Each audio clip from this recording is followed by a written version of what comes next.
ফুলে ফেপে ওঠা গঙ্গার জলে গত 7 দিন ধরে বন্যা পরিস্থিতি তৈরি হয়েছে মালদার রতুয়া। আতঙ্কে রয়েছে গোপালপুর অঞ্চলের বিভিন্ন অসংরক্ষিত এলাকা। গোপালপুরের উত্তর হুকুমটোলা, দক্ষিণ হুকুমতটোলা, ঈশ্বরটোলা এবং কামালতিপুর এলাকা বর্তমানে জলে ভাসছে। এই সমস্ত এলাকার ঘর বাড়ি রাস্তাঘাট বর্তমানে জলমগ্ন পরিস্থিতি, ফলে জলবন্দি দশায় চরম দুঃখ দুর্দশার মধ্যে দিয়ে কাটছে এই সমস্ত এলাকার প্রায় 500 পরিবারের সদস্যদের। তারা ছোট ছোট ছেলে পুলে, গৃহপালিত গরু মহিষ ছাগল নিয়ে চরম বিপাকে।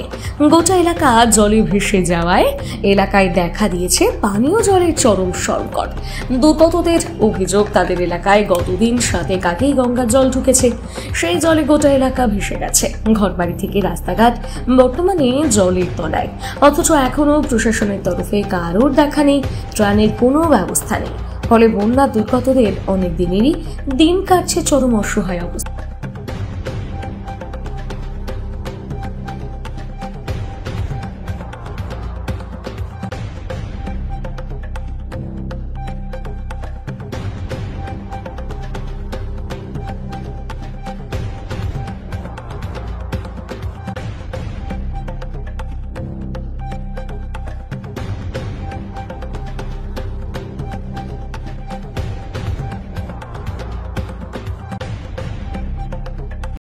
অবস্থা তো খুবই খারাপ, জানো যে বন্যা টন্যাতে প্রত্যেকদিন জল বাড়তে আছে, আজকেও বেড়েছে।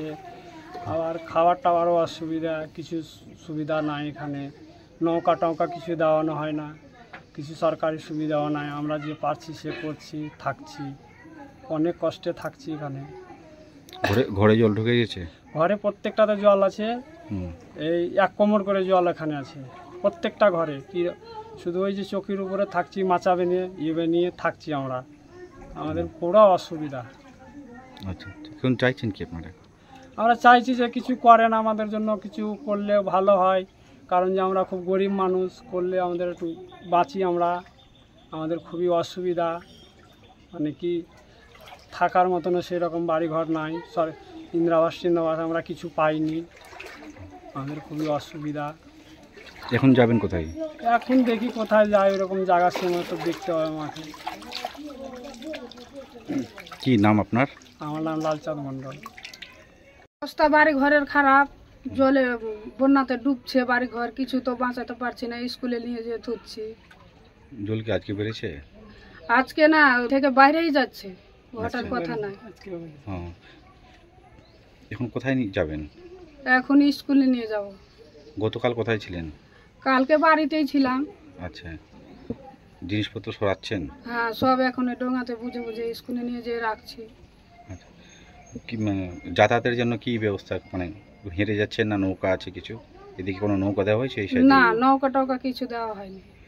আর কোনো সরকারি সহযোগিতা? না, সরকারি সহযোগিতা কিছুই পাইনি। কিছু পাননি? একদম কিছুই না। কেউ খোঁজ খবর নিয়েছে? না। আচ্ছা, কি চাইছেন কি আপনারা? একটা ঘর দিলে ভালো হয়। হুম, ঘর দিলে ভালো হয়, একটু থাকার জায়গাটা করে দিলে ভালো হয়। আর কি? কি নাম আপনার? পুতুল দেবী। পারছে, সকাল থেকে আমার জিনাটা ডুবে গেল। আচ্ছা, কি অবস্থায় রয়েছেন এখানে? অবস্থা খুব কাহিল, বাড়িতে অসুবিধা আছে, জমি জায়গা নেই, খেটে খুটে খাচ্ছি। বাড়িওয়ালাটাও ভালো নেই, হাটের বেড়া। আচ্ছা, চলাফেরা কিভাবে করছেন? চলাফেরা খুব কষ্টে দিন যাচ্ছে, ছেলেটা এখন পড়ছে। এই জল দিয়ে কি যাতায়াত কিভাবে করছেন? জল দিয়ে হেঁটে হেঁটে যাচ্ছি। প্রয়োজন ছাড়া বেরোচ্ছে না ঘর থেকে? না।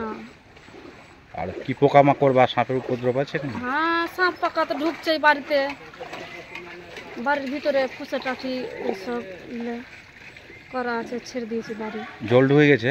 হ্যাঁ, ওদিক জল ঢুকেছে, ল্যাট্রিন বাথরুম সব ডুবে গেছে। কলও মুখ ধরে নিয়েছে, নিচে আছে, সব ডুবে গেছে। নলকূপ অন্য কারোর বাড়ি থেকে জল খাচ্ছি। আচ্ছা, কিনেও জল খেতে হচ্ছে, নলকূপে খাওয়া যাচ্ছে না জল। কোনো সরকারি সহযোগিতা কিছু পেয়েছেন? না, কিছু পাইনি আমরা। কেউ এসছে দেখতে? না, কেউ আসে খোঁজ খবর নিতে কেউ আসে না, কিছু মিলে না। আমাদের তো জমি জায়গাও নাই। কি নাম আপনার? আমার নাম চন্দনা মণ্ডল। আমার মহানন্দটোলা 23টা মেম্বার, 23টাই বুথ ভাবতে হবে, ঠিক আছে। আমার গোবিন্দপুরে জল, নয়া বেলেমারি জল, মহানন্দটোলা জল, পশ্চিম রতনপুর জল, বেলেমারি কেটে সাপ, শ্রীকান্তটোলা কান্তটোলা কেটেও সাপ, এখন মুলিরাম শুরু হচ্ছে কাঁপতে। আমি যতটুকুর পারছি, আমার যতটুকু দিচ্ছে, আমরা ত্রাণ শুরু করেছি, মানুষকে খাওয়া দাওয়া, কোনো মানুষকে শুকনো ওই বাদে যারা বসে আছে তাদেরকে চাল দেওয়া হচ্ছে, শ্রীকান্তটোলায় যারা আছে, মলিরাম টোলায় যারা আছে তাকে আমরা খাবার ব্যবস্থা করে রেখেছি।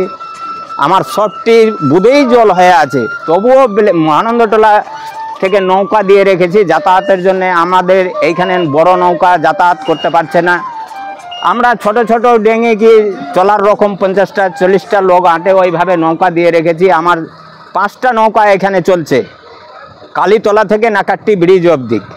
আমার গোবিন্দপুরে আমি একটা বড় নৌকা দিয়ে রেখেছি, ওখানে স্কুলের ছাত্রছাত্রীরা যেতে পারছে না। এমএলএ বাবু যেটা অর্ডার দিয়েছে, বিডিও সাহেব যেটা অর্ডার দিয়েছে, আমরা পালন করেই চলে যাচ্ছি যতটুকুর পারছে। ব্লক থেকে এমএলএ বাবু যেটা, সমর মুখার্জি যেটা ত্রাণ দিচ্ছে, আমরা দিয়েই চলে যাচ্ছি পাবলিককে। তবুও চারিদিকে জল হয়ে গেছে, আমার খুব মানুষ যাতায়াতের অসুবিধা। আমি প্রত্যেক বাড়ি বাড়ি নৌকা দিতে পারছি না, প্রত্যেক বাড়ি এই বাড়ি থেকে ওই বাড়ি যাতায়াত করাতে পারছি না। যারা যেইভাবে পারছে কোনোভাবে নৌকা ধরে যাতায়াত করছে। আমার প্রত্যেকটা গ্রামে জল হয়ে আছে, মহানন্দটোলা একবারে টলমল হয়ে আছে। আমি প্রধানের প্রতিনিধি, যতটুকুর পারছি সেবা করতে পারছি। মেয়ে ছেলে আমার এদিকে, মেয়ে ছেলে প্রধান এদিকে ওদিকে যাতায়াত করতে পারছে না, তার জন্য আমি ওর পক্ষে দিয়ে যতটুকুর পারছি করে চলে যাচ্ছি। এইখানে নৌকা, গোবিন্দপুরে নৌকা, পশ্চিম রতনপুরে নৌকা, নয়া বেলেমারি কেটেই সাপ, কিছুটা লোক ফ্লাড সেন্টারে উঠে আছে, তাদেরকে ত্রাণ দেওয়ার আমি চেষ্টা করে রেখেছি। কিন্তু অনেকে তো বলছে যে কি ত্রাণ পাচ্ছে না। না না, পাচ্ছে, যতটুকুর পাচ্ছে। আমরা কুড়ি কেজি করে এক একটা পাবলিককে চাল দিয়েছি। প্রত্যেকটা আমি যদি 23টাই বুথে দিতে যাই তো অনেকই চালের ব্যাপার। যারা ত্রাণ আশ্রয় নিয়ে আছে তাদেরকে তো আমি ত্রাণ দিচ্ছি। 20 কেজি করে চাল তো দেওয়া হয়েছে, 5 কেজি করে আলু দেওয়া হচ্ছে। যার ফ্যামিলি হিসাবে অনেকের বাড়িতে বাড়ি ঘরেতে জল ভেতরে ঢুকে, হ্যাঁ, কিছু না বেড়াতে পারছে না আমার লোকগুলো। কিছুটা লোক এই যে জঞ্জালি ইসে বাদে আমার উঠে আছে লোকগুলো, ওই সব লোক কোনোভাবে ওদেরকে ত্রাণ দেওয়া হচ্ছে। কালকেও দেওয়া হয়েছে, তার আগেও দেওয়া হয়েছে। আমরা তো ত্রাণ যতটুকুর পাচ্ছি দিয়েই চলে যাচ্ছি। যে প্রত্যেক বুধে বুধে এখন ত্রাণের দরকার আমার। আমি তো ত্রাণ কি পর্যাপ্ত ত্রাণ পেয়েছেন?